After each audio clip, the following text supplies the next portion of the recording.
Itũra-inĩ rĩa Ugweri mbere ya Rũgongo kaunti-ini ya Embu niko maabitha borithi maambikite birigiceni ya kuhitana na arĩa makoretwo makiruga njohi ngananie. Ambaye sanitary pads zinawekwa kwa pombe. Hii pombe ni chafu na ni kitu mbaya ambaye wanahusika na tukiwapata watastakiwa na hatua itachukuliwa vilivyo. Thutha wa gukunyirwo ni muingi maabitha ya marumireire mucii-ini uyu kuria mwene akoretwo agikuruhanio ni umwe wa aria mathondekaga njohi ino. Hii pombe ni chafu na ni kitu mbaya ambaye wanahusika na tukiwapata watastakiwa na hatua itachukuliwa vilivyo. County Commissioner wa Embu Edison Nyale augite ni marahithũkirie imwe cia indo iria ikoretwo ikihuthika urugi-ini uyu. Viwanda duni, viwanda gushi, vile ambavyo vinatengeneza pombe ambayo si halali.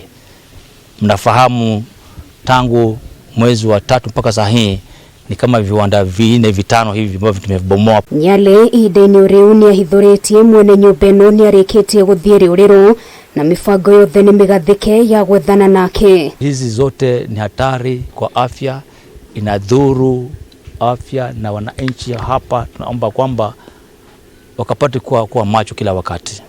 Na huu ni mwito na ni onyo kwa wale ambao wamebaki na tunawajua siku zao pia ziko karibu. Kwa ihinda ria mieri iri andu 10 ni maiketio ngono mwena wa Embu magikuruhanio na urugi wa njohi ino. Onyo langu si kwa vijana peke yao, hata kwa wasee, kwa kina mama, wale ambao wanahusika na biashara haramu ya kutengeneza pombe bushi.